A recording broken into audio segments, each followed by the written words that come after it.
Kalau seandainya kalian punya doa mustajab, pasti Allah kabulkan. Kira-kira apa yang kalian akan minta? Mulai dari Anda, ditunjuklah orang di sebelahnya. Yang satu mengatakan saya berharap menjadi orang kaya raya, kemudian saya sedekahkan harta saya. Semua niatnya baik ini, karena para sahabat Nabi. Yang satu mengatakan saya berharap bisa saya gunakan untuk jihad di jalan Allah. Yang satu mau membangun fasilitas ibadah, yang satu membantu orang tua dan seterusnya. Sampai akhirnya setelah selesai semua mereka bertanya, wahai Amir Mu'minin, kalau anda sendiri apa?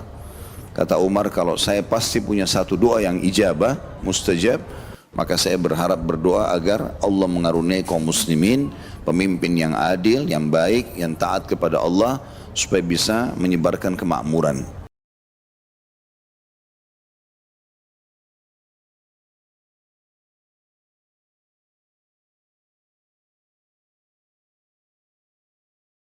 Kita akan masuk insya Allah di 144 memohon kepada Allah agar menjadikan akhlaknya baik.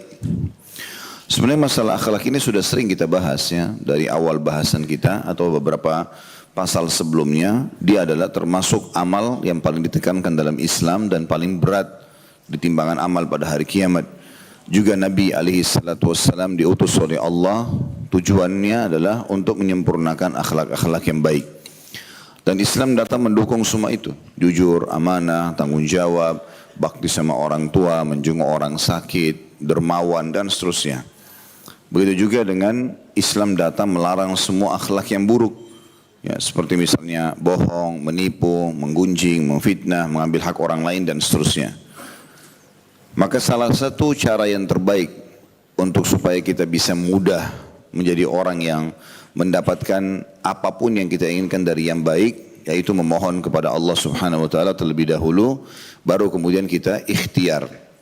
Banyak orang langsung action, ikhtiar tanpa memohon kepada Allah Subhanahu wa taala. Ini keliru. Makanya kita sebelum makan disuruh berdoa, sebelum tidur berdoa, sebelum keluar rumah, sebelum beraktivitas. Kalau selesai kita bersyukur kepada Allah Subhanahu wa taala.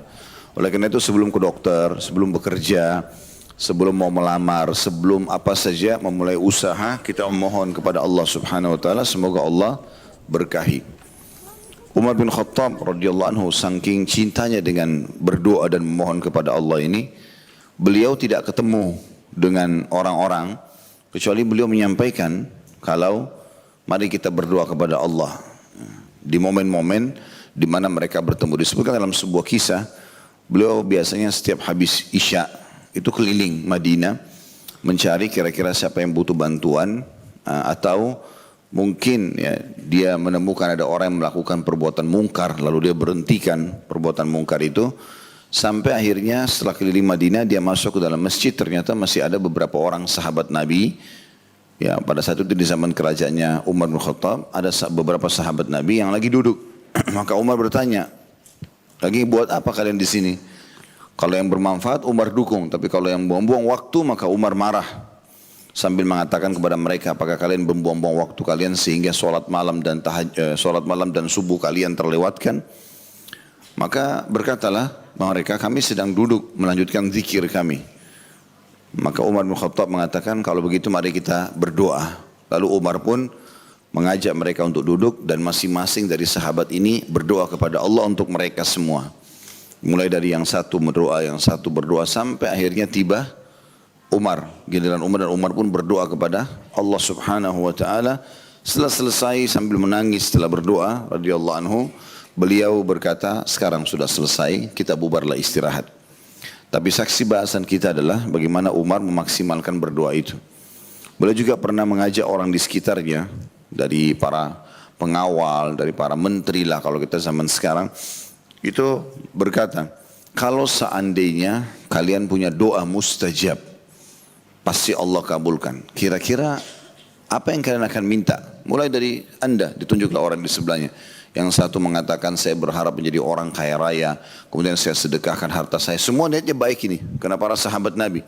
Yang satu mengatakan saya berharap bisa saya gunakan untuk jihad di jalan Allah. Yang satu mau membangun fasilitas ibadah, yang satu membantu orang tua dan seterusnya. Sampai akhirnya setelah selesai semua mereka bertanya, wahai Amir Mu'minin, kalau anda sendiri apa? Kata Umar, kalau saya pasti punya satu doa yang ijabah, mustajab, Maka saya berharap berdoa agar Allah mengaruniai kaum muslimin pemimpin yang adil, yang baik, yang taat kepada Allah supaya bisa menyebarkan kemakmuran. Di musim hujan seperti ini juga termasuk waktu mustajab doa. Jangan berkeluh kesah. Justru kesempatan sekarang berdoa kepada Allah SWT. Ya. Orang banyak melakukan hal-hal yang keliru pada saat hujan turun. Kekeliruan di sini tentunya bukan sampai pada perbuatan haram ya. Kecuali kalau mereka mencaci maki, maka itu sudah sampai pada perbuatan yang haram. Karena kita tidak boleh mencaci maki ciptaan Allah Subhanahu wa taala. Air hujan juga datangnya dengan ada campuran dengan angin gitu kan. Maka Nabi SAW bersabda, Allah berfirman, la tasubud dahar fa inni ad-dahar. Jangan kalian mencaci maki waktu, prosesinya, udara dan seterusnya lah yang berhubungan dengan masalah itu. Karena aku adalah penciptanya kata Allah. Tetapi beberapa hal yang banyak ditinggalkan oleh kaum muslimin. Itu yang pertama adalah pada saat hujan turun mereka membaca doa. Di antara doa yang dibaca oleh Nabi SAW, Allahumma sayyiban nafi'a. Ya Allah jadikanlah ini sebagai curahan hujan yang bermanfaat. Kalau semua kita berdoa, insya Allah tidak terjadi banjir. Akan terjadi hal-hal yang baik. Ada juga doa yang lain yang pernah pada saat di Madinah turun hujan lebat. Jadi Nabi SAW lagi khutbah. Kemudian ada satu orang datang. Lalu dia seperti orang yang tergesa-gesa punya hajat. Tapi ini khutbah Jumat. Biasanya khutbah Jumat kita tahu tidak akan dipotong oleh orang yang datang gitu kan. Tapi orang ini karena punya hajat mendesak. Maka dia mengatakan ya Rasulullah, ya Rasulullah. Teriak-teriak depan masjid. Untuk masuk. Maka Nabi SAW berhentiin khutbahnya. Orang juga matanya semua nyorot ke orang ini. Siapa orang ini? Orang khutbah Jumat diberhentiin. Ya, maka Nabi SAW mengatakan, malak, ada apa dengan kamu? Dia bilang, ya Rasulullah, sesungguhnya tanah-tanah kami kering, tumbuhan-tumbuhan kami mati, hewan-hewan kami mati, gersang karena lagi terjadi musim peceklik, panas, kemarau. Maka mumpung anda di atas mimbar, mohonlah kepada Allah Subhanahu Wa Taala agar menurunkan hujan. Kata Anas bin Malik radhiyallahu anhu perawi hadis ini, waktu itu aku mengangkat kepalaku ke langit dan aku temukan langit seperti kaca. Enggak ada awan. Jadi langsung antara kita sama birunya langit gitu kan. Biasanya kalau seperti ini tidak hujan. Kalau mau hujan pasti awan akan ada karena air turun dari awan gitu kan. Lalu Nabi SAW berdoa 2 kali mengucapkan Allahumma agithna, Allahumma agithna. Ya Allah turunkanlah hujan buat kami, turunkanlah hujan buat kami. Kata Anas bin Malik, demi Allah, belum Nabi SAW menyelesaikan khutbahnya kecuali sudah gelap satu Madinah dan turun hujan. Dan kami tidak menyaksikan matahari selama sepekan. Hujan terus. Jumat yang selanjutnya, rupanya orang yang sama minggu lalu datang, Jumat yang lalu. Lalu mengatakan lagi, ya Rasulullah, ya Rasulullah. Maka Nabi SAW tanya, ada apa? Kata dia, ya Rasulullah, binasa binatang-binatang kami, pohon-pohon kami karena banjir. Hujan tidak berhenti-berhenti. Mohon kepada Allah SWT agar diberhentikan hujan ini. Nah di sini Nabi ajarkan sebuah doa. Kalau tadi awal turun hujan kayak kita sekarang misalnya, kita baca Allahumma sayyiban nafi'a. Ya Allah sesungguhnya ini semoga menjadi curahan hujan yang bermanfaat. Tapi pada saat sudah turun dan dikhawatirkan mendatangkan bahaya, maka Nabi baca Allahumma hawalaina wala alaina. Ya Allah jadikanlah ini ya, baik buat kami dan bukan berbahaya buat kami. Allahumma alal akami wal dhirabi wa manabi isyajar. Ya Allah jadikanlah air-air ini terserap oleh ya, dahan-dahan, lereng-lereng gunung, pohon-pohonnya. Maka pada saat itu pun kata Anas bin Malik kami menyaksikan Nabi SAW menunjuki awan-awan tersebut. Setiap yang ditunjuk oleh Nabi bubar, artinya berhenti hujannya sebagai mujizat gitu kan. Tapi Nabi SAW baca ini, Allahumma hawalaina wala alaina, Allahumma alal akami wal dhirabi wa manabi isyajar. Jadi ini juga termasuk doa agar tidak terjadi bencana-bencana yang tidak diharapkan dari hujan tersebut. Jadi pertama berdoa. Yang kedua termasuk sunnah Nabi SAW yang mungkin orang tidak kerjakan itu adalah membasahi diri sedikit dengan air hujan itu. Ya. Jadi kayak kita mandi hujan itu sebenarnya bagian dari sunnah Nabi. Karena pernah terjadi waktu turun hujan Nabi SAW marah keluar kena hujan. Dan beliau membuka imamahnya dan membasahi sedikit bagian badannya. dibiarkan air kena. Tentu tidak basah kuyup, tapi diambil sedikit ya, keberkahan dari air hujan itu. Para sahabat berkata, ya Rasulullah, kenapa anda lakukan itu? Kata Nabi SAW, sungguhnya air hujan ini baru turun dari rahmat Tuhannya. Bisa banyak maknanya kalimat ini ya. Bisa maknanya adalah baru saja Allah filterkan air ini. Karena air yang kita pakai ini kan bukan air baru. Inilah air yang dari dulu turun-temurun manusia pakai. Ya. Yang sudah dipakai mencuci, yang sudah dipakai mandi, dipakai segala macam. Ini kan dengan hikmah Allah SWT, kalau pada saat lagi kemarau, menguaplah air-air tersebut, ya tertampung di awan, kemudian dengan hikmah Allah SWT di musim hujan juga dia turun gitu kan. Dan dia sudah terfilter dengan sendirinya. Jadi air yang suci lagi kembali. Itu yang kedua. Nabi SAW melakukan itu. Yang ketiga, yang Nabi SAW melakukan kalau masih mendung dan gelap sekali, maka Nabi SAW gelisah kata Aisyah. Beliau mondar mandir, masuk, keluar, duduk, berdiri. Lalu beliau ya, mulai tenang kalau hujan sudah tercurahkan. Selama belum tercurahkan masih awan gelap, beliau gelisah. Lalu beliau itu ditanya oleh Ummul Mukminin Aisyah radhiyallahu anha, kenapa ya Rasulullah anda gelisah? Kata Nabi SAW, aku khawatir jangan sampai ini seperti yang ditimpa oleh kaum atau kepada kaum Ad, kaumnya Nabi Hud. Jadi waktu mereka mau dihancurkan, mereka lihat dari jauh awan gelap, mereka berpikir akan turun hujan sehingga tumbuhan-tumbuhan mereka subur. Ternyata yang turun adalah azab, siksaan dari Allah Subhanahu wa taala dari awan tersebut. Itu yang ketiga. Yang keempat yang Nabi SAW juga lakukan ya, di saat hujan turun itu, menyuruh para sahabat untuk berdoa. Jadi tadi yang pertama berdoa kita sendiri, tapi juga memotivasi para sahabat untuk berdoa. Ya, sambil mengatakan 3 doa atau 3 waktu di mana tidak ditolak doa itu. Musafir, kemudian pada saat perang lagi berkecamuk, dan yang ketiga adalah pada saat turunnya hujan. Jadi kita maksimalkan untuk berdoa kepada Allah Subhanahu wa taala. Saya akan bacakan yang ditulis oleh Imam Bukhari rahimahullah di pasal 144 ini, memohon kepada Allah agar menjadikan akhlaknya baik. Jadi berdoa. Hadisnya nomor 307. Imam Bukhari berkata rahimahullah, Muhammad bin Salam mengabarkan kepada kami, ia berkata, Marwan bin Muawiyah al-Fazari mengabarkan kepada kami dari Abdurrahman bin Ziyad bin An'um, dari Abdurrahman bin Rafi' At-Tanuhi an Abdullah bin Amr radhiyallahu anhuma anna Rasulullah sallallahu alaihi wasallam kana yukthiru an yad'u Allahumma inni as'aluka as-sihhata wal 'iffata wal amanata wa husnal khuluqi war ridha bil qadar.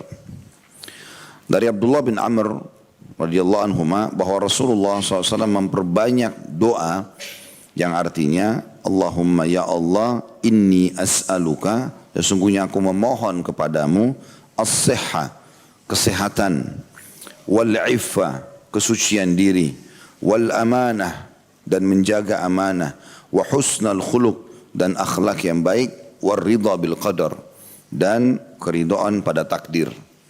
5 hal yang diminta oleh Nabi SAW.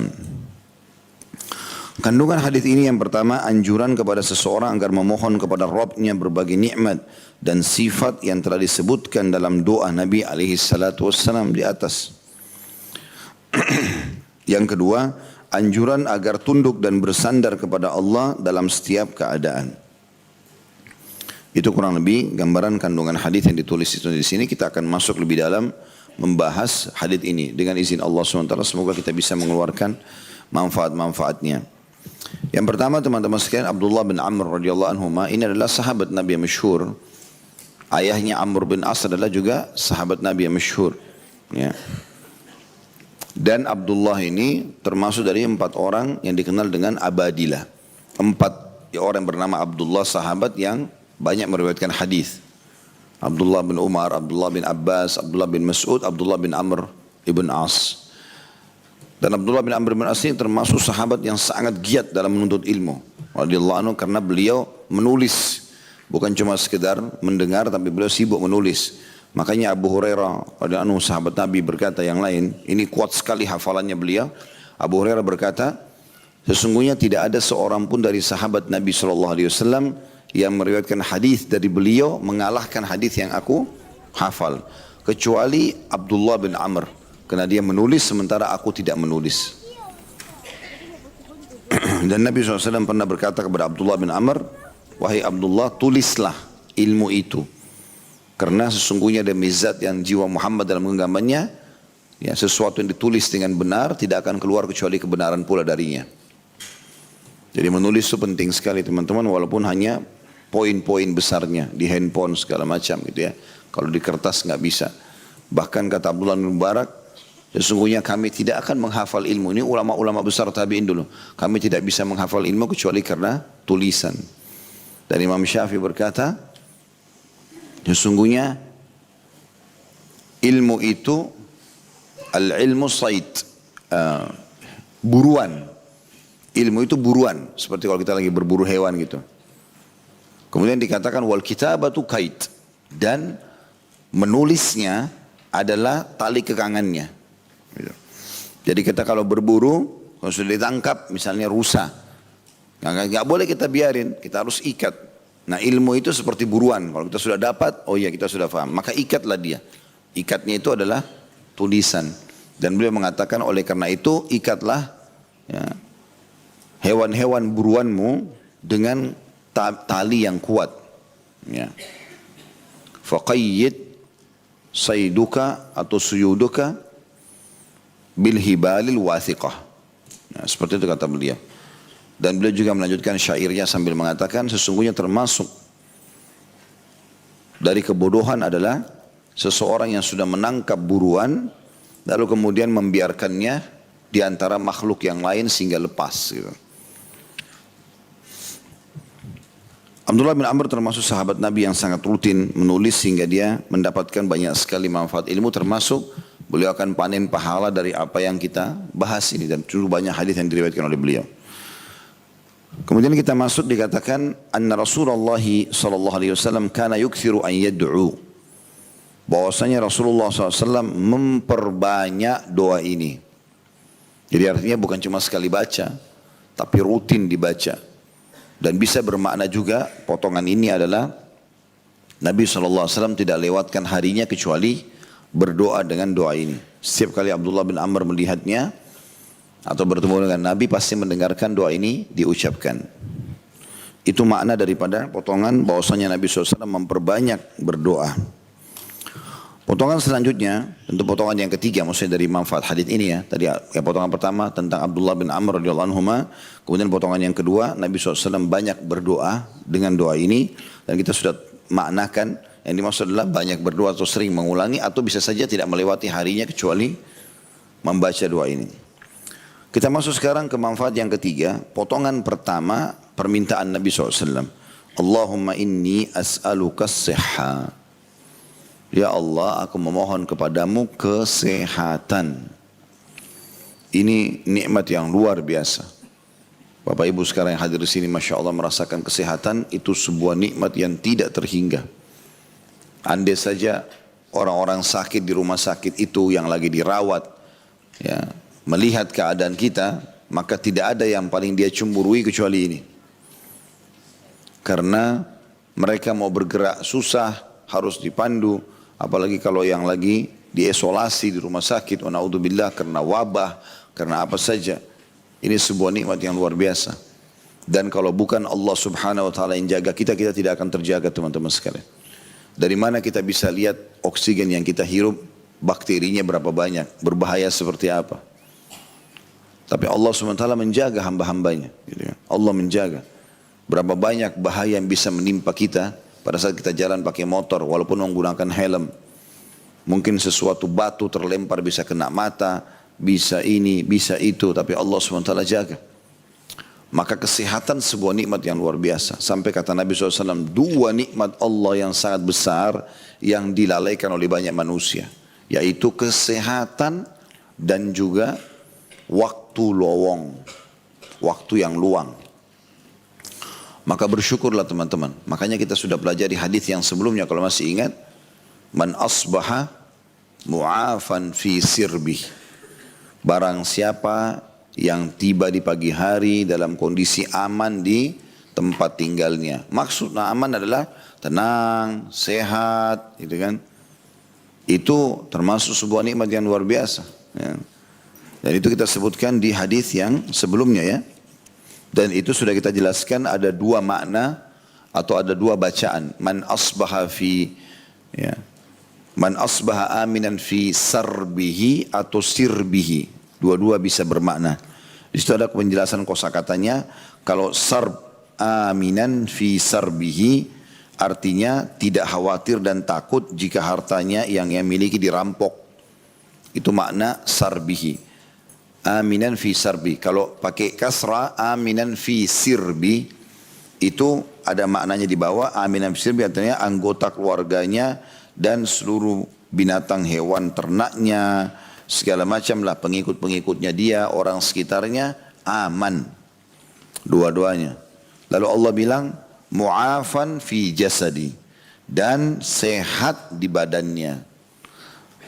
Indahu ta'amu yaumih, dia punya makanan yang dia bisa makan hari itu, faka'annama hizat lahud dunya, maka seakan-akan seluruh dunia telah berkumpul kepadanya, maksudnya semua kebaikan dunia.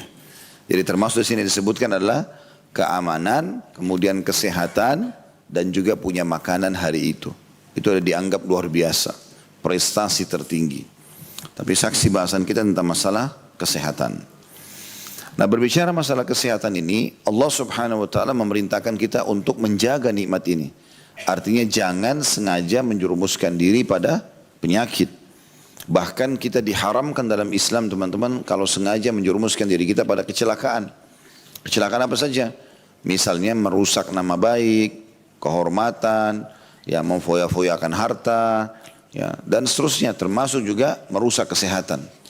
Sudah tahu kalau minum khamar atau narkotika atau rokok berbahaya, tetap dia konsumsi. Maka ini berdosa dia. Berdosa dengan ingin merusak jasadnya sendiri sudah dosa. Belum dosa mengkonsumsi barang yang berbahaya itu. Jadi nggak boleh dianggap remeh masalah seperti ini. Karena kesehatan adalah sebuah nikmat.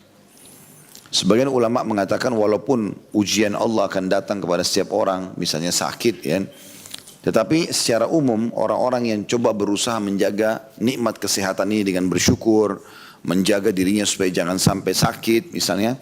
Kalaupun dia kena penyakit ringan, flu, demam, yang cepat hilang. Tidak akan kena penyakit kronis. Tapi kalau kita temukan orang yang amburadul, sembarangan dimakan, ya, sembarangan dikerjakan, segala macam yang berbahaya buat dia, bahkan walaupun ya, hanya sekedar coba-coba, ini hewan enak nggak sih kalau dimakan, padahal sebenarnya nggak boleh.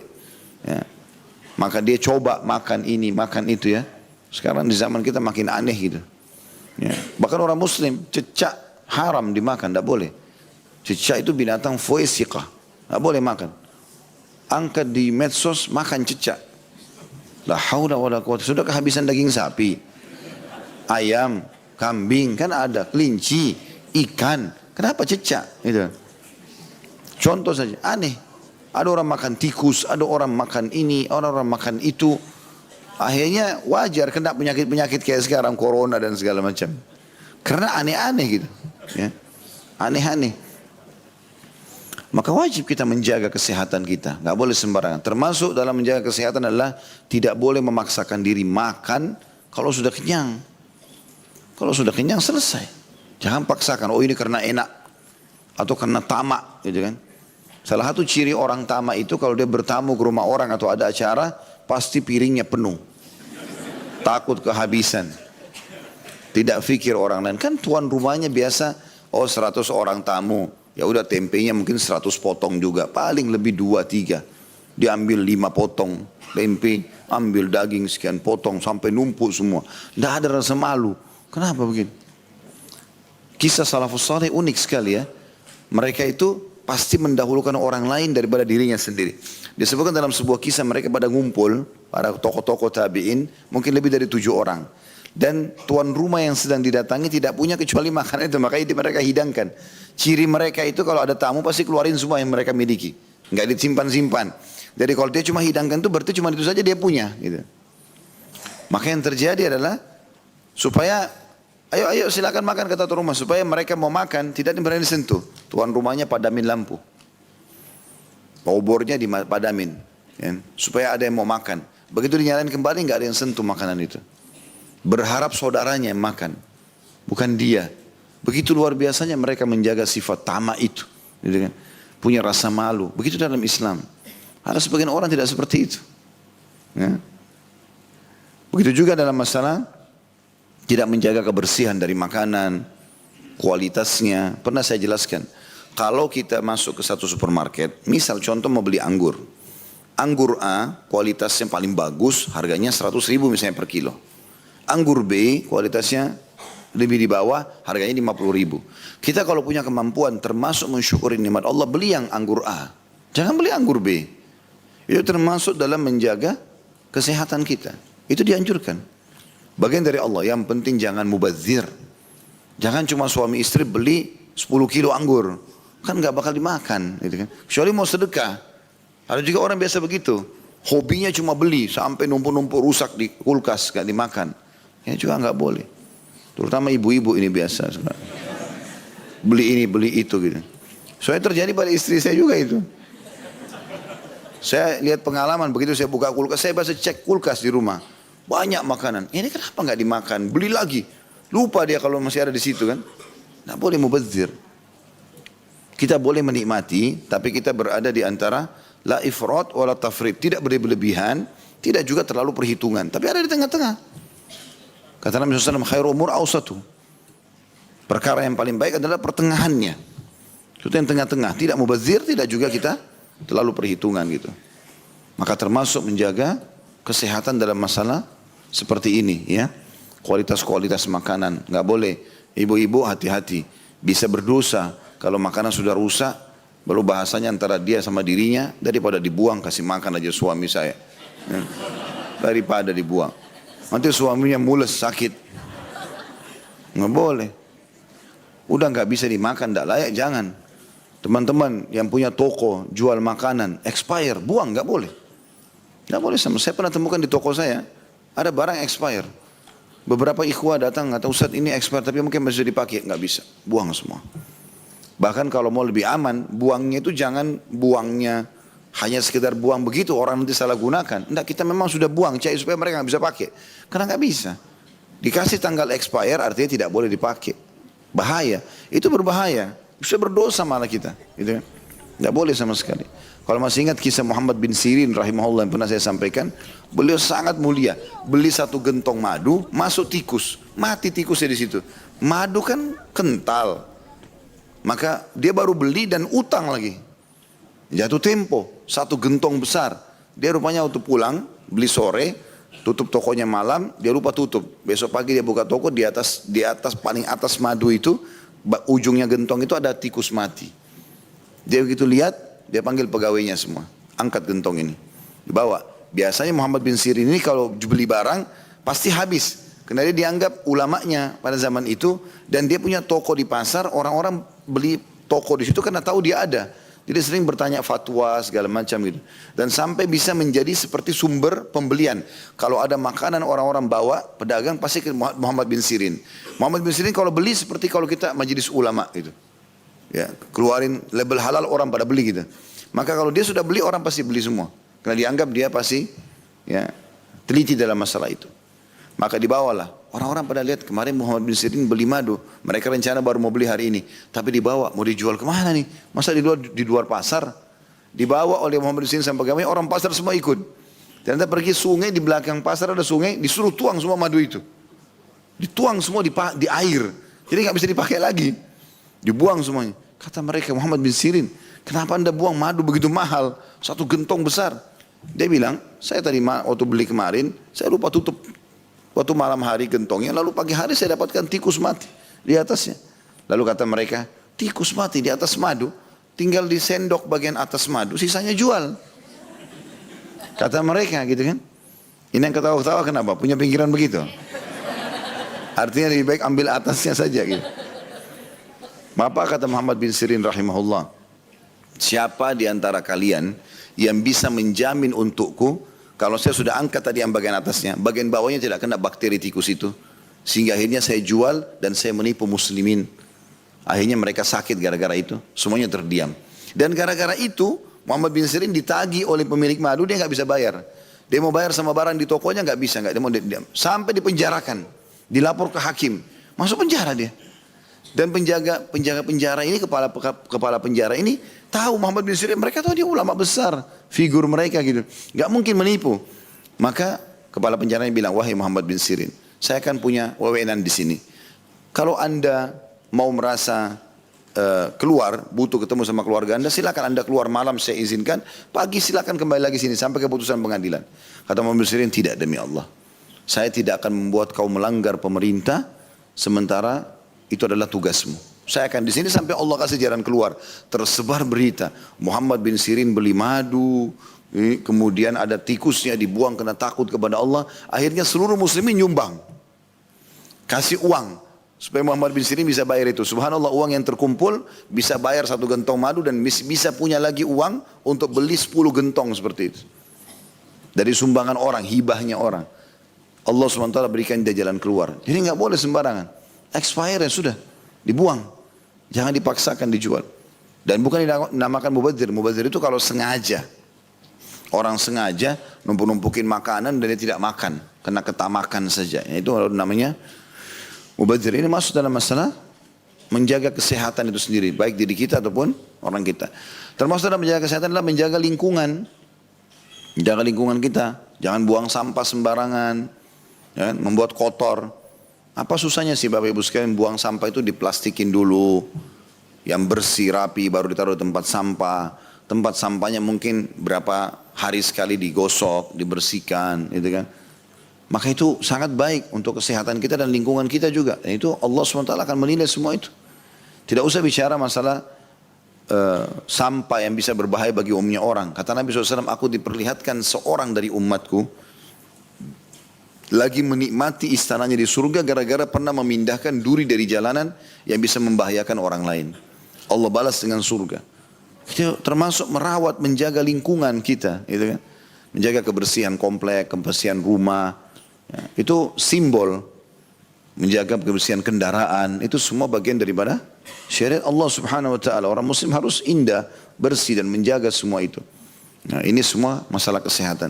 Termasuk dalam masalah kesehatan adalah merawat diri itu sendiri. Jadi mandi pada saat gerah, ya.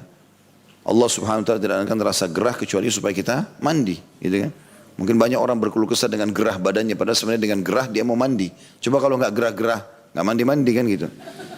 Ya karena saya temukan begitu. Waktu saya pergi ke Eropa, pergi ke Amerika di musim dingin, pada saat ada undangan ke sana, itu mereka heran dengan orang Indonesia kenapa mandi sehari 2 kali. Mereka kadang-kadang tidak mandi karena nggak keringatan kan. Mereka nggak mandi berhari-hari gitu. Jadi aneh juga ini. Jadi tidak selamanya juga mandi itu berhubungan dengan masalah keringatan kan. Kita ada mandi junub, ya. Kita ada mandi haid dan nifas, kita ada mandi Jumat, ya. Dalam Islam ada, dianjurkan. Dan kalaupun tidak mandi maka ada wudu setiap saat. Imam Qurtubi rahimahullah memasukkan dalam salah satu riwayat, walaupun riwayat ini masih dipersesikan oleh para ulama ya, tapi Imam Qurtubi masukkan dari 20 atau 21, 20 poin orang-orang jenis-jenis orang mati syahid, diantaranya adalah orang yang selalu menjaga wudunya. Nabi SAW ingatkan kepada sahabat itu, siapapun yang meninggal dalam keadaan suci berwudu, jadi setiap batal wudu dia wudu lagi begitu, maka dia dihitung mati syahid pada saat meninggal, gitu kan? Karena pentingnya kita menjaga kebersihan itu. Karena ini termasuk penyebabnya orang tidak merawat giginya. Kadang-kadang ada orang begitu ketawa, kuning semuanya, ya. Kotor, ngomong nggak enak, bau mulutnya. Tapi dengan percaya diri, ini sebenarnya nggak boleh. Termasuk perintah Nabi SAW bersiwak, gitu kan? Merawat diri, rambut juga begitu dirawat, pakaian juga begitu, sepatu dan sendal, gantilah, gitu kan? Kalau memang sudah tidak layak, gitu loh. Sehingga Allah Subhanahu Wa Taala memberikan tambahan nikmat. Yang penting ingat, jangan mubadzir, jangan berlebihan, gitu kan? Ada orang terlalu berlebihan, beli sendal saja sudah sekian puluh juta harganya, mubadzir. Ya, mungkin bisa perbaiki tempat wudhunya masjid daripada beli sendal semahal itu misalnya. Tapi kita disuruh juga dari satu sisi membersihkan dan menjaga semua. Itu berhubungan dengan masalah kesehatan kita. Itu satu sisi ya. Jadi menjaga kesehatan diri, merawat diri, merawat juga lingkungan kita. Seperti itulah kurang lebih. Sisi yang lain, poin kedua berhubungan dengan masalah kesehatan adalah kita mengkonsumsi ya, apa yang dikonsumsi oleh Nabi SAW. Biasakan kita ini makan kurma, bukan cuma bulan Ramadan, gitu kan? Atau pada saat buka puasa. Kurma dikonsumsi setiap hari. Karena Nabi SAW mengatakan siapa yang mengkonsumsi 7 butir kurma ajwa di pagi hari, maka dia akan selamat dari sihir dan racun. Bayangin aja. Jadi tanpa berobat ini luar biasa. Sudah langsung jadi tameng yang sangat kuat dari sihir dan racun. Jadi orang kalau niat jahat sama kita, mau sihir ataupun mau racuni, maka tidak kena. Dengan izin Allah SWT. Saya pernah nonton sebuah cuplikan dari seorang dokter. Dia mengadakan penelitian, ternyata 1 butir kurma itu sudah mencukupi, kalau 1 butirnya kita makan 6% dari kebutuhan sehari kita. Jadi kalau Nabi SAW suruh kita konsumsi 7 butir per hari itu berarti sudah 42%. Hampir setengah kebutuhan kita terpenuhi dengan itu. Dalam arti kata, kalau kita makan 3 kali lipat 21 butir kurma, semua kebutuhan kita seharian sudah terpenuhi. Kita nggak butuh makan apa-apa lagi. Karena bagusnya tingkat nutrisi yang ada pada kurma itu gitu.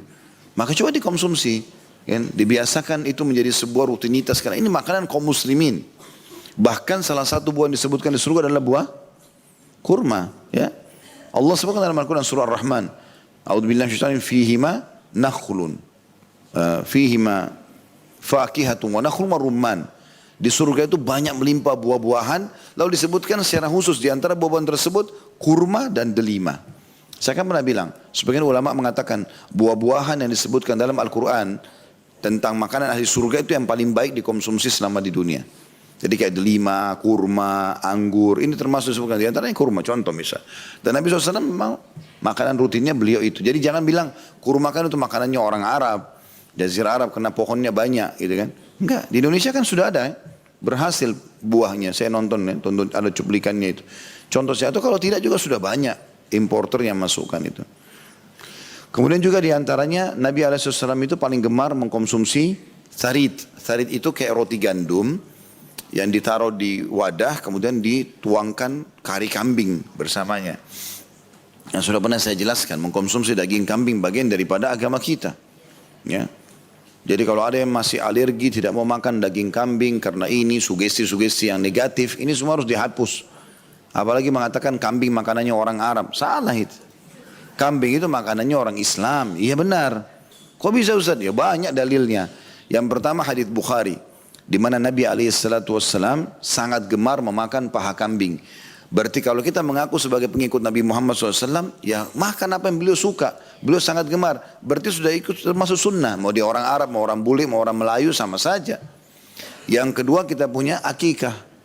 Akikah itu keluar 1 anak laki-laki, berarti 2 ekor kambing sembelihnya. Kalau anak perempuan, 1 ekor kambing. Tidak bisa diganti hewan lain. Nggak bisa ganti hewan lain, nggak bisa ganti sapi kah, nggak bisa ganti unta. Karena pernah terjadi ponakan Aisyah radhiyallahu anha, anaknya Abdurrahman bin Abi Bakar radhiyallahu anhu ajma'in. Waktu Nabi SAW sudah meninggal nih, rupanya lahir anaknya Abdurrahman, kemudian anak laki-laki rupanya, anak laki-laki perempuan. Intinya tidak disembelihkan kambing, disembelihkan unta karena dianggap keluarganya orang mampu supaya lebih besar bisa berikan makan orang banyak, sembelih unta. Waktu Aisyah tahu, Aisyah mengatakan keliru. Nabi SAW memerintahkan agar anak laki-laki 2 ekor domba dan anak perempuan 1 ekor domba. Jadi nggak boleh diganti. Berarti dan sunnahnya kalau akikah kita makan sebagian daging itu. Berarti kan ada perintah. Maupun dia orang bule di Amerika, kalau Muslim keluar anaknya laki-laki 2 ekor kambing dan dia makan dagingnya. Kemudian yang ketiga adalah Idul Adha. Walaupun sapi dan unta boleh dan dagingnya lebih banyak, tapi tetap anjurannya kambing dan domba. Banyak dalilnya. Di antaranya waktu kan awal perintah sembelih hewan itu kisahnya dari mana? Nabi Ismail tidak jadi sembelih ya. Baik, waktu tidak jadi sembelih diganti apa sama Allah? Domba, bukan sapi, bukan kambing, bukan sapi dan unta. Padahal hewannya lebih besar, tapi Allah ganti dengan domba. Berarti ini memang yang lebih afdal. Dan Nabi sendiri juga begitu. Menyembelih 60 ekor atau 65 ekor domba yang beliau sembelih sendiri dengan tangannya yang suci dan mulia 15 ekor, sisanya Ali bin Abi Thalib lanjutkan. Gitu kan? Jadi memang ada anjuran dan kata Nabi SAW tentang Idul Adha itu, hari-hari ini adalah hari-hari makan. Kita tidak boleh puasa di Idul Adha, tidak boleh puasa di hari tasyrik. 11, 12, 4 hari itu kita disuruh makan. Makan apa nih? Daging kambing itu. Kan perintahnya begitu. Tapi kan Ustaz amis, bau, yaitu cara masaknya, cara sembelihnya. Banyak kolesterol. Kalau makan jeroan, semua hewan juga kolesterol. Makan dagingnya, gitu kan. Kecuali masih muda-muda yang tidak ada masalah, makan, tidak ada masalah. Selama itu halal. Karena Allah suruh makan, gitu kan. Jangan selalu takut, oh ini nanti akan begini. Kan itu juga makanan yang masuk, tidak semua kan bisa kita sortir. Tapi Allah berikan kita ke masjid jalan, kita disuruh berolahraga, ya. Kita juga konsumsi air, kita konsumsi madu. Semua itu kan bisa membantu menetralkan makanan yang masuk, kan gitu. Jadi nggak usah terlalu was-was, khawatir ini, khawatir itu, ya. Jadi contoh-contoh saja. Jadi rutinkan konsumsi ini, ya, konsumsi ini. Walaupun boleh makan yang lain, ayam segala macam. Tapi kambing ini bukan cuma Idul Adha juga. Makanan rutin. Ya, sebagaimana ibu-ibu sibuk beli daging sapi, belilah juga daging kambing, gitu kan. Walaupun sapi halal. Ini contoh saja. Karena tidak mungkin syariat menekankan tentang masalah tadi Nabi paling gemar makan kambing, akikah adalah daging kambing, kemudian Idul Adha lebih afdal kambing. Kecuali memang ada sesuatu di situ dan kita dianjurkan makan sebagiannya, gitu kan. Mengkonsumsi madu. Ini konsumsi madu bukan kapan mau. Jadi kapan tiap hari. Ya. Ada seseorang di Saudi itu umurnya sudah hampir 90 tahun seingat saya. Allahu alam, tapi saya ingatnya begitu. Sudah cukup lama kisah ini. Dia sangat sehat Masya Allah. Akhirnya ditanya oleh seseorang, apa rahasianya? Dia bilang, saya setiap malam tidak pernah lepaskan 1 sendok madu. Rutin saya minum, 1 sendok minimal konsumsi madu itu. Gitu kan. Habbatus sauda harus ada di rumah. Jintan hitam, taruh. Itu yang Nabi SAW mengatakan obat untuk semua penyakit kecuali kematian. Kenapa nggak dibeli nih? Kenapa nggak dikonsumsi? Ya. Ini contohnya dan banyak sekali yang lainnya. Seperti Nabi SAW kadang-kadang juga menggabungkan kalau makan kurmanya dengan semangka. Ya, lalu beliau mengatakan panasnya ini ditunjuk kurma, didinginkan oleh dinginnya ini semangka. Dinginnya ini ya dinetralkan oleh panasnya ini. Nabi gabungkan. Berarti kita bisa mixkan buat jus misalnya kurma sama semangka gitu kan. Contoh saja. Intinya semua itu adalah termasuk untuk menjaga kesehatan dengan menjaga makanan-makanan Nabi alaihi salatu wassalam. Kemudian yang ketiga yang masuk dalam bahasan kita adalah banyak berdoa agar Allah berikan kita kesehatan. Dan kalau sudah sakit berobatlah dengan bacaan-bacaan yang diajarkan oleh Nabi alaihi salatu wassalam. Ini sudah pernah saya sebutkan ya. Doa-doanya di sini beberapa waktu yang lalu. Dan teman-teman bisa kembali ke ceramah itu insya Allah. Seperti misalnya doa Nabi SAW, siapa yang menjenguk orang yang sedang sakit. Ya, selama orang yang dijenguk itu belum datang ajalnya, maka kalau dia baca 7 kali, As'alullahal azim, Rabbul arshil azim ayyashfiyaka. Aku memohon kepada Allah yang maha agung, pemilik singgasana yang agung, agar menyembuhkanmu 7 kali, maka pasti Allah akan sembuhkan. Selama ajalnya belum datang. Begitu juga dengan hadis Nabi SAW, siapa yang merasa sakit, maka sebaiknya dia memegang tempat sakitnya, lalu mengatakan, Bismillah, Bismillah, Bismillah 3 kali, lalu dia membaca, A'udhu bi'izzatillahi wa qudratihi min syarri ma ajidu wa uhadiru. Dengan nama Allah, dengan nama Allah, dengan nama Allah, aku berlindung dengan kemaha muliaan Allah dari semua keburukan yang aku rasakan, ya, dan juga aku berhati-hati darinya. Itu dibaca 7 kali, dipegang tempat sakit. Tapi harus diikuti dengan keyakinan ya. Tidak boleh ragu, benar nggak sih? Gitu kan? Ya sudah tergantung dengan niatnya. Niat Bapak Ibu ragu, ya sudah Allah berikan keraguan itu. Tapi kalau kita yakin, prasangka baik dengan Allah, Allah sembuhkan. Itu contoh-contoh tentang masalah atau yang berhubungan dengan potongan doa pertama dalam hadis kita ini. As'aluka sihha. Ya Allah, aku minta kepadamu kesehatan. Kemudian itu untuk potongan hadis yang keempat, tapi ini potongan yang kedua dari doa. Wal iffa. Iffa itu kesucian diri. Maksudnya di sini kemuliaan diri. Iffa itu seperti misalnya tidak mengemis, ya, tidak merendahkan dirinya. Kalaupun dia mau sesuatu dari orang, dia bekerja. Itu namanya iffa. Yang dalam hadis lain kata Nabi SAW, tidak ada orang yang membuka pintu iffa, dia nggak mau ngemis kecuali Allah bukakan baginya pintu kekayaan. Dan tidak ada orang yang membuka pintu mengemis kecuali Allah bukakan pintu kemiskinan. Jadi dia mau diberi asal dia bekerja, dia kasih upah, dia kasih sesuatu lah balas gitu. Beda kalau kita dibawain sama tamu makanan atau kerabat tuh beda. Beda antara hadiah ya. Tapi sekarang dia lagi ada hajat, kebutuhan mendesak. Maka dia tawarkan kira-kira apa yang saya bisa kerjakan supaya saya bisa dapat bayaran. Saya butuh uang sekian. Nah itu maksudnya. Tapi beda dengan yang dikasih oleh orang ya. Kalau hadiah tidak masuk dalam masalah bahasan kita ini. Jadi nggak usah tetangga bawain makanan, sebentar. Saya kerja apa buat kamu supaya saya terima hadiah ini. Bukan itu. Ya, bukan itu. Tapi yang dimaksud adalah kalau orang kasih hadiah terima. Kata Nabi SAW mengatakan tahabu. Saling memberikan hadiah kalian akan saling mencintai. Tapi yang dimaksud adalah di sini kalau orang mengemis kerjanya minta-minta aja terus. Pokoknya yang dia di benaknya kalau ketemu orang saya ambil apa dari orang ini. Minta terus. Ini dibukakan pintu kemiskinan. Ada orang begitu karena dia buka pintu mengemis terus. Maka kita temukan sampai tua ngemis terus. Gak selesai-selesai. Ada itu. Ya, bahkan ada orang di antara salah satu kerabat kami begitu. Akhirnya terkenal di keluarga semuanya. Kalau orang ini hidupnya cuma minta saja. Kalau dia begitu dia muncul, orang semua menghindar. Karena selalu datangnya minta. Semua orang datangnya minta. Dan mintanya dengan tidak malu lagi udah. Maka itu yang terjadi subhanallah. Hilang. Kesucian jiwanya hilang. Gak ada kemuliaan. Itu namanya iffah. Harus dijaga iffahnya. Kesuciannya. Jadi gak boleh merusak. Tadi yang saya singgung di awal pembukaan kita. Maksud dalam iffah ini Bapak Ibu sekalian. Tidak boleh sengaja kita mencoreng nama baik kita. Ya, kita buat perbuatan yang akhirnya nama baik kita bisa rusak. Atau kita merusak badan. Atau segala macam itu adalah masuk dalam masalah bahasan iffah itu sendiri. Jadi kita minta agar kita selalu mulia. Ya, dan dimuliakan atau termuliakan di mata orang-orang. Tidak terhina. Kemudian yang ketiga, wal amanah. Maksudnya potongan ketiga dari doa. Ini tentu potongan yang keenam dari hadis. Dan juga agar selalu menjaga amanah. Amanah ini bisa dalam bentuk produk yang dititipkan. Ini saya titip ya, barang saya. Maka kita mengatakan iya, selama titipan berarti amanah. Gitu kan. Maksud dalam amanah adalah kata-kata yang dititip. Saya mau cerita tapi jangan cerita orang lain ya. Kalau kita sudah mengatakan iya, berarti amanah. Gak boleh cerita. Siapapun yang minta itu. Jadi gak boleh kita bilang, ada yang saya mau cerita, ya, tapi jangan cerita orang lain ya. Padahal orangnya sudah titip pesan begitu. Gitu. Ini gak boleh, khianat berarti. Dan lawan daripada amanah artinya khianat. Khianat ini pengkhianatan, ini dosa besar. Gak boleh. Kalau sudah amanah ya amanah, jaga.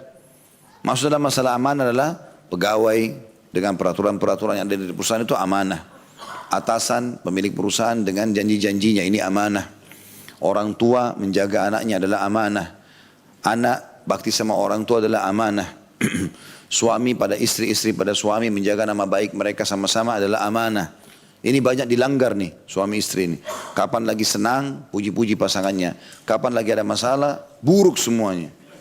Apalagi kalau terjadi perceraian luar biasa gitu. Sering kita dengar di negara kita gitu. Cerai saling menyalahkan. Sudah enggak ada kebaikannya. Padahal Allah bilang tentang masalah perceraian. Wala tansul fadla bainakum. Jangan pernah kalian lupakan kebaikan yang pernah terjadi di antara kalian. Disuruh kita bermusyawarah dengan cara baik. Cerai pun anak enggak boleh jadi korban. Kan gitu. Enggak boleh saling rebut-rebut nih. Karena emosional. Enggak. Kita punya masalah dengan pasangan antara kita sama dia. Enggak ada hubungannya sama anak-anak. Ini enggak. Anak-anak diambil. Enggak boleh ketemu ibunya. Karena hak asuh jatuh pada ayah. Atau si ibu ambil anaknya. Enggak boleh hak asuh pada dia. Enggak boleh ketemu ayahnya. Ini haram semua dalam Islam. Enggak boleh. Masa memutus silaturahim. Dari mana kita bisa hapus status orang tua dari anak ini? Enggak mungkin. Dan kesian mereka secara kejiwaan. Kan gitu. Jadi kalaupun kita ada masalah kita saja. Kenapa dulu ibu dan ayah cerai? Kenapa ibu cerai sama ayah? Kenapa ayah cerai sama ibu? Oh, mungkin ibu atau ayah ada kekurangan nak, sehingga ayahmu atau ibumu lebih benar. Kan cocok, selesai. Walaupun kita rasa diri kita benar. Jadi kita jadikan bahan muhasabah. Oh memang tuh ayahmu itu dulu gini begini buruk. Iya. Atau memang ibumu itu begini dan begitu. Disebutkanlah keburukan semua. Nggak boleh. Ini termasuk dalam masalah menjaga amanah. Allah subhanahu wa ta'ala tidak menjadikan kita suami istri sehingga saling terbuka. Ya, apalagi terbuka badan, terbuka segala macam. Apapun aib di badan kelihatan gitu kan. Maka kecuali harus menjaga amanah itu. Baik selama bersama ataupun sudah tidak bersama. Ini semua sudah masalah amanah semuanya. Gitu kan. Amanah-amanah jabatan juga begitu ya. Walaupun cuma pengurus masjid. Walaupun hanya penasehat. Walaupun hanya RT dan segala macam. Ini semua amanah sampai kepada pemimpin negara, kepada masyarakatnya. Semua adalah amanah, juga anak masyarakat yang harus patuh pada pemerintahnya juga adalah amanah. Semua ini akan diminta pertanggungjawaban pada hari kiamat. Sifat seorang muslim adalah selalu menjaga amanah tersebut. Dan terbalik, kalau orang munafik justru mereka merusak amanah itu. Makanya kata Nabi SAW, 4 ciri kalau ada pada seseorang pastikan dia munafik, tulen. Kalau 4-4-nya ada. Kalau dia berbicara dia bohong. Kalau dia diberikan amanah dia khianat. Kalau dia berjanji ingkari. Dan kalau dia bertengkar sedang cekcok sama seseorang dia curang. Dan kalau ada seseorang memiliki salah satu dari 4 sifat, salah satunya, kalau 4-4 pasti munafik. Salah satunya berarti dia termasuk memiliki salah satu dari sifat-sifat orang munafik. Dan itu tidak akan hilang sampai dia meninggalkannya. Jadi masalah khianat terhadap amanah ini. Ini yang ketiga yang kita minta dalam doa kita. Ya Allah berikanlah kami kesehatan, kemudian kesucian jiwa dan juga selalu menjaga amanah. Yang keempat dari potongan doa adalah wa husnal khuluq, dan berikanlah kami akhlak yang baik. Jadi karakter secara semuanya baik. Sehingga memang Allah Subhanahu wa taala menjaga kita. Selalu santun, selalu ramah, hilang semua sifat-sifat buruk kayak dendam, putus asa. Ini semua terhapus dari diri kita. Ini akhlak yang mulia. Termasuk dalam bagian doa iftitah itu, saya sarankan teman-teman hafal itu ya, doa iftitah. Bagian daripada doa. Salah satu pilihan doa iftitah lah. Ya, itu kita minta agar diberikan akhlak yang mulia. Dan kita minta agar Allah memperbaiki ya, akhlak kita itu. Kemudian yang terakhir, yang kelima yang kita minta adalah warridha bil qadar, dan ridha terhadap takdir. Ya. Mau kita suka kah, kita tidak suka, pokoknya takdir Allah. Seperti hujan min. Contoh saja, takdir Allah. Salah satu rukun iman kita yang keenam adalah beriman kepada baik buruknya takdir. Maksudnya yang kita anggap baik ataupun buruk, semuanya kita yakini pasti dengan hikmah Allah Subhanahu wa taala. Allah lebih tahu kenapa hujan begini kadarnya, Allah lebih tahu kenapa malam sekian jam, siang sekian jam, di wilayah ini berbeda, wilayah itu berbeda, Allah lebih tahu. Kenapa si fulan lahir di wilayah ini, kenapa si fulan mati di wilayah itu, ini kuasa Allah SWT. Allah lebih tahu semuanya. Kita tidak tahu apa-apa, kita tidak punya ilmunya gitu. Allah SWT lebih mengetahui apapun yang dibutuhkan oleh hamba-hambanya. Tinggal kita prasangka baik saja. Patuh kepadanya, kita prasangka baik, Allah SWT sudah menyelamatkan banyak mara bahaya yang sebenarnya bisa berbahaya buat kita. Ya. Jadi kita ridho dengan kadar atau takdirnya Allah Subhanahu wa taala. Ini juga termasuk dalam doa istikharah ya, yang kita baca setelah kita bilang kalau perkara ini buruk buatku, buat agamaku, buat akhiratku, buat duniaku dan akhiratku, maka alihkanlah ia dari aku, alihkanlah ia aku dari dia, kemudian tentukanlah ya takdir yang baik untukku dan buatlah aku ridho dengan takdir itu. Itu diantara akhir penutupan doa istikharah, seperti itulah.